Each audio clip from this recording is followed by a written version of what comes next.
संस्कार अपने माता पिता के साथ एक विवाह समारोह में शामिल होने गया था। वहां पर उसकी नजर आकृति पर पड़ी। बहुत ही खूबसूरत और प्यारी लग रही थी आकृति, और संस्कार को पहली ही नजर में आकृति पसंद आ गई। आकृति पूरी शादी में बिल्कुल अलग दिख रही थी। संस्कार के माता पिता ने भी आकृति पर ध्यान दिया और उन्हें भी आकृति बहुत पसंद आ रही थी। वह संस्कार की शादी करने की सोच ही रहे थे। अब तो संस्कार के माता पिता ने मन बना लिया कि वह आकृति को ही अपने घर की बहू बनाएंगे, क्योंकि संस्कार भी उनका इकलौता बेटा था और देखने सुनने में भी काफी अच्छा था।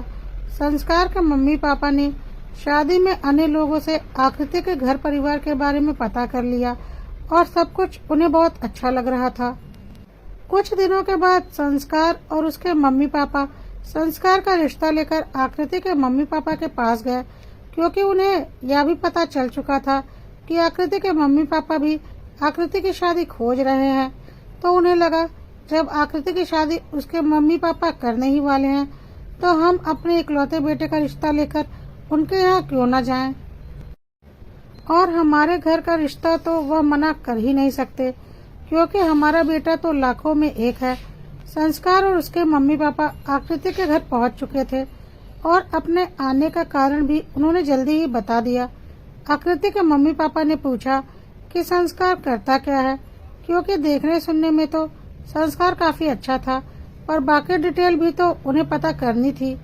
संस्कार के मम्मी पापा ने बोला कि संस्कार ने MBA किया हुआ है और अभी वह अपनी जमीन जायदाद संभालता है अपने पापा के साथ मिलकर, क्योंकि उनके काफी खेत और बागान है गांव में, और उनकी पैदावार से ही वह लोग बिजनेस करते हैं। पैदावार में फल, अनाज, सब्जियां और फूल, हर चीज का बिजनेस होता है।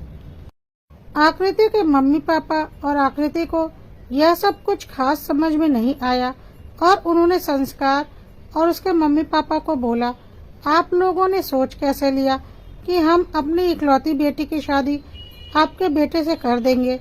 क्या बस शक्ल सूरत देखकर हम अपनी बेटी को किसी भी गरीब से ब्याह देंगे? अरे आजकल किसान की कमाई होती ही क्या है? और क्या हमने अपनी बेटी को इसीलिए इतना पढ़ाया लिखाया, इतने नाजों से पाला कि आपके बेरोजगार गरीब बेटे से अपनी बेटी की शादी कर दे? कहकर आकृति के मम्मी पापा संस्कार और उसके मम्मी पापा का मजाक उड़ाने लगे, क्योंकि उनकी नजर में खेती का काम करने वाले गरीब होते हैं। संस्कार और उसके मम्मी पापा को बहुत बुरा लगा कि यह कैसे लोग हैं, बिना कुछ जाने समझे हमें इतना कुछ सुना रहे हैं। तब तक आकृति के मम्मी पापा ने बोला, आपके संस्कार के लिए आकृति नहीं, नेहा ठीक रहेगी, क्योंकि वही आपके बेटे के लायक है। संस्कार के मम्मी पापा हैरानी से आकृति के मम्मी पापा को देख रहे थे, तो आकृति की मम्मी ने आगे बोला, जी घबराइए नहीं, नेहा भी हमारी जात बिरादरी की लड़की है, मेरी ननंद की बेटी है, जो कि हमारे साथ ही रहती है। कहकर आकृति की मम्मी ने अपनी ननंद को आवाज दी, रोली दीदी जरा नेहा को लेकर बाहर तो आइए। थोड़ी देर में एक सीधी सादी सी दिखने वाली महिला एक लड़की को लेकर बाहर आई। आकृति की मम्मी ने हंसते हुए बोला, यह देखिए, यह नेहा देखने सुनने में आकृति से कम बिल्कुल भी नहीं है, लेकिन हाँ, इसके नसीब आकृति जैसे नहीं है। इसके पिता बचपन में ही गुजर गए थे। रोली के ससुराल वालों ने उन्हें घर से निकाल दिया था। इनका कोई सहारा तो था नहीं, इसलिए हमें इन्हें अपने पास रखना पड़ा। अब रहना, खाना पीना, पढ़ाना लिखाना तो हमने कर दिया है, पर अब शादी ब्याह में तो काफी पैसा लगता है।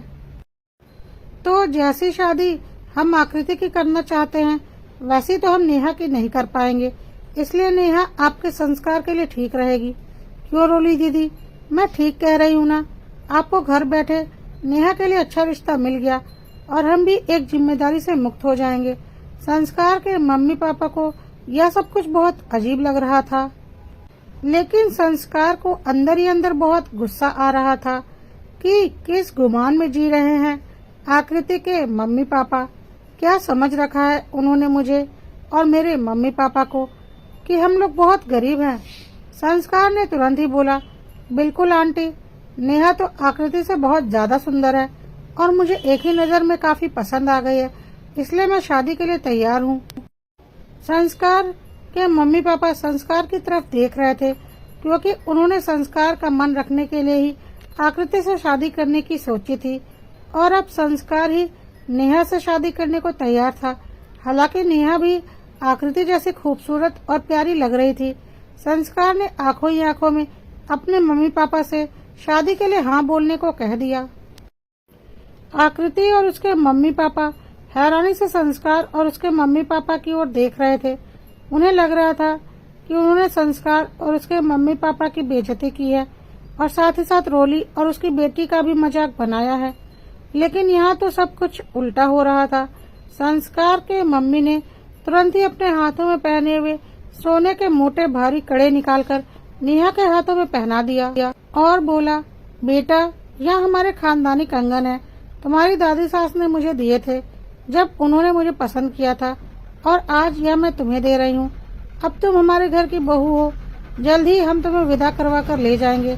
नेहा और उसकी माँ को कुछ भी समझ में नहीं आ रहा था, लेकिन नेहा की माँ को बहुत अच्छे से पता था कि उनकी औकात नहीं है नेहा की बहुत अच्छे घर में शादी करने की, और भाई भाभी से वह कितनी उम्मीद लगा सकती थी। उन्होंने अपने घर में उन दोनों माँ बेटी को सहारा दे दिया था, यही बहुत बड़ी बात थी।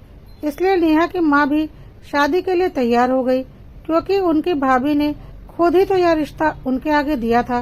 संस्कार के मम्मी पापा और संस्कार अब उठकर जाने लगे, और जाते जाते उन्होंने बोला, हम अगले संडे को सगाई का फंक्शन रखेंगे, आप लोग तैयारी कर लीजिएगा, और उसके बाद पंडित जी से बात करके जल्दी से जल्दी ब्याह का मुहूर्त निकाल लेंगे और आपकी बेटी को विदा करके ले जाएंगे।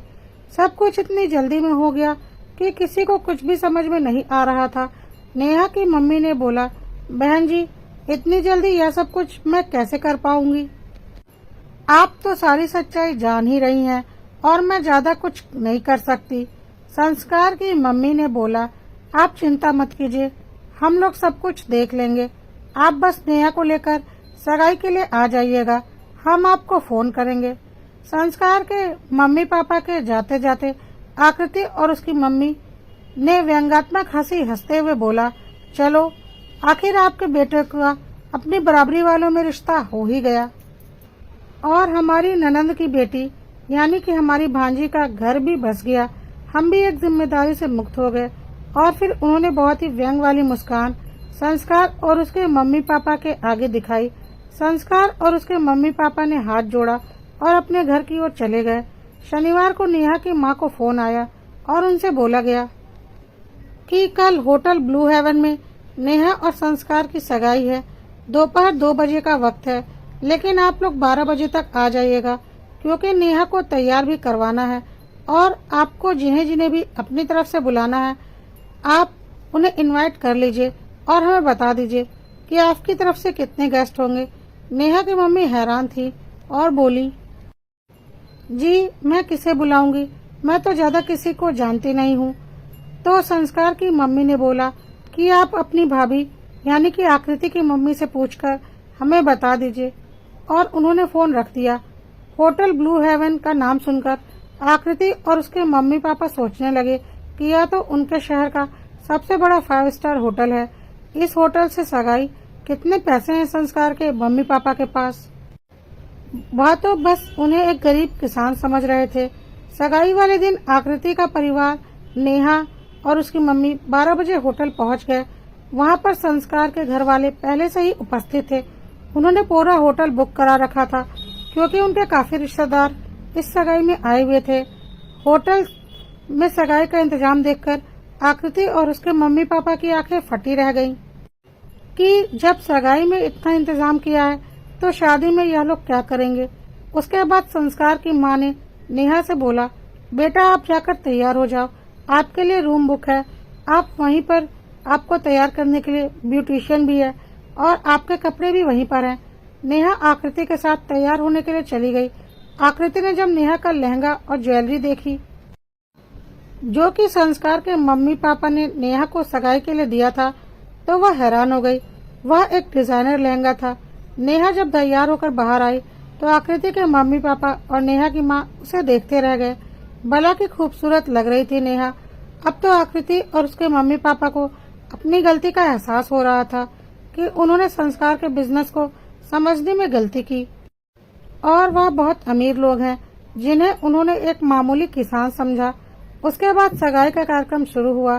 सगाई का कार्यक्रम शुरू होने के पहले संस्कार के पिताजी ने माइक अपने हाथों में ले लिया और बोला, मैं आज अपने इकलौते बेटे संस्कार की शादी रोली जी की बेटी नेहा के साथ कर रहा हूँ और नेहा आज से हमारे घर की बहू बनने जा रही है। मेरा बिजनेस क्या है आप सब लोग जानते हैं। मैं फूलों, फलों, सब्जियों और अनाजों की खेती करता हूँ और पूरे देश में उन्हें सप्लाई करता हूँ। और मैंने मेरे बेटे को MBA करवाया। उसके बाद उसने मेरे बिजनेस को और अधिक बढ़ाया है क्योंकि उसने बिजनेस की ही पढ़ाई की है, जिससे अब मेरा बिजनेस और भी ज्यादा मुनाफा देता है। उम्मीद करता हूँ कि नेहा हमारे घर की बहू बनकर आएगी तो वह भी हमारे बिजनेस में बेटे का हाथ बटाएगी और हमारा बिजनेस दिन दुगनी रात चौगनी आगे बढ़ता जाएगा। आकृति और उसके मम्मी पापा चुपचाप खड़े होकर यह सब कुछ देख सुन रहे थे। आज उनके चेहरे पर कोई भी मुस्कान नहीं थी, बल्कि एक अफसोस था कि उन्होंने अपनी बेवकूफी में इतनी बड़ी गलती की थी। खैर, इसके बाद सगाई का कार्यक्रम शुरू हुआ। संस्कार की मां ने अंगूठियों का डिब्बा निकाला जिसमें 2 हीरे की अंगूठियां थीं। काफी बड़े हीरे लगे थे अंगूठियों में, जिसे देखते ही आकृति की माँ और पापा हैरान हो गए। नेहा की माँ ने संस्कार के लिए एक सोने की अंगूठी का इंतजाम किया था सगाई में पहनाने के लिए, पर वह उसे छुपाने लगी। तो संस्कार ने बोला, मम्मी जी आप परेशान मत होइए, मैं तो वही अंगूठी पहनूंगा जो आप मेरे लिए लेकर आई हैं, क्योंकि वह आप अपने होने वाले दामाद के लिए बहुत प्यार से लेकर आई हैं, इसलिए नेहा मुझे वही अंगूठी पहनाएगी। और इस तरह से संस्कार ने एक काफी महंगे हीरे की अंगूठी नेहा को पहनाई और नेहा ने अपनी माँ की लाई हुई सोने की अंगूठी संस्कार को पहनाई। संस्कार के संस्कार देखकर नेहा की माँ की आंखों में खुशी के आंसू थे। उसके बाद संस्कार और नेहा ने सब बड़ों के पैर छूकर आशीर्वाद लिया। सासू माँ ने नेहा को हीरो का सेट गिफ्ट में दिया और ससुर जी ने नेहा को गोल्ड बार दिया। यह सब कुछ देखकर आकृति और उसके मम्मी पापा हैरान थे कि संस्कार और उसका परिवार इतना अमीर है। उन्होंने कितनी बड़ी गलती कर दी। अपनी बेवकूफी में उनकी सारी व्यंग्यात्मक मुस्कान अब जा चुकी थी। संस्कार की तरफ से सारे रिश्तेदारों ने नेहा को काफी महंगे महंगे तोहफे दिया। अब सबने संस्कार से पूछना शुरू किया कि तुम नेहा को क्या देने वाले हो, आखिर आज तुम्हारी सगाई हुई है और अब नेहा तुम्हारी मंगेतर है। संस्कार ने बोला, मुझे पता है भाई और मैंने उसका इंतजाम कर लिया है। कहकर संस्कार ने अपनी जेब से फॉर्च्यूनर कार की चाबी निकाली और नेहा की ओर बढ़ाते हुए बोला, मैंने तुम्हारे लिए यह फॉर्च्यूनर खरीदी है जो कि होटल के बाहर ही पार्क है। मेरी तरफ से तुम्हें सगाई का तोहफा। इस गाड़ी की मालकिन अब तुम हो। नेहा हैरान थी। नेहा ने बोला, मैं कार लेकर क्या करूंगी, मुझे तो ड्राइविंग भी नहीं आती, मुझे कहीं आना जाना भी नहीं रहता। संस्कार ने बोला, कोई बात नहीं, अब जब जहाँ दिल करे आ जा सकती हो। और हाँ, मुझे पता है तुम्हें ड्राइविंग नहीं आती, इसलिए मैंने ड्राइवर का भी इंतजाम कर दिया है। तुम्हें कहीं भी जाना हो ड्राइवर तुम्हें लेकर जाएगा, तुम उसकी चिंता मत करो। आकृति को तो यह सब कुछ देखकर अपनी किस्मत पर रोना आ रहा था और उसकी माँ को अपनी बेवकूफी पर। लेकिन उन्हें समझ में आ गया था कि जिसकी किस्मत में जो लिखा होता है वह उसे ही मिलता है। उन्होंने तो अपने हाथों से अपनी बेटी का नसीब नेहा को दे दिया था।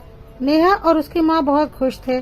उन्हें यकीन नहीं हो रहा था कि नेहा की किस्मत पर। थोड़ी देर के बाद संस्कार की मम्मी ने बोला, 1 महीने बाद शादी की तारीख निकली है। 1 महीने के बाद नेहा विदा होकर संस्कार के साथ उसके घर आ गई।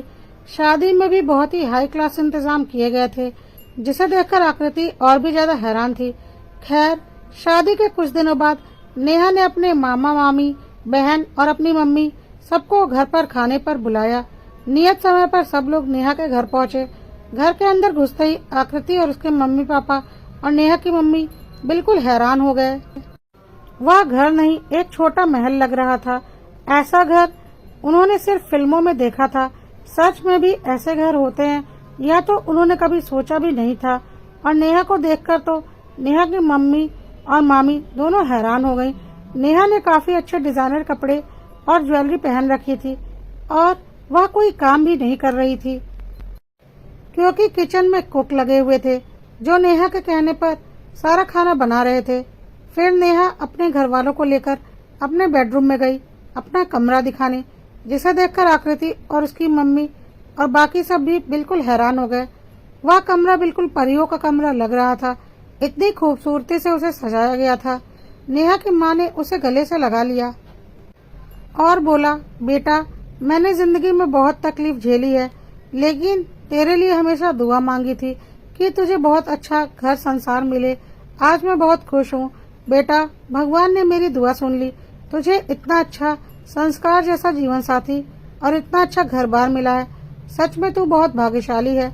नेहा की मामी ने भी नेहा को गले लगाते हुए बोला, हाँ बेटा, सच में तू बहुत भाग्यशाली है, क्योंकि उन्हें भी अब समझ में आ चुका था कि उनसे क्या गलती हो चुकी है और यह भी समझ में आ चुका था कि जिसके भाग में जो खुशियां लिखी होती हैं वह किसी न किसी बहाने उसे मिल ही जाती हैं। यह सब कुछ विधि का विधान है, कोई कुछ नहीं करता। जिसका नसीब जिसके साथ जुड़ा होता है उसे वह मिलकर ही रहता है। आकृति के नसीब में संस्कार नहीं था, नहीं तो वह उन्हें गरीब समझकर उनका मजाक कभी नहीं उड़ाती और आज नेहा की जगह आकृति होती। लेकिन नेहा के नसीब संस्कार के साथ बंधा हुआ था, इसलिए आकृति की जगह नेहा संस्कार की पत्नी बन चुकी थी। थोड़ी देर के बाद आकृति और उसके घर वाले जाने लगे। संस्कार, नेहा और उसके मम्मी पापा उन्हें विदा करने के लिए दरवाजे तक आए। इस बार संस्कार और उसकी मम्मी के मुंह पर आकृति और उसकी मम्मी को देखते हुए एक व्यंग्यात्मक मुस्कान थी।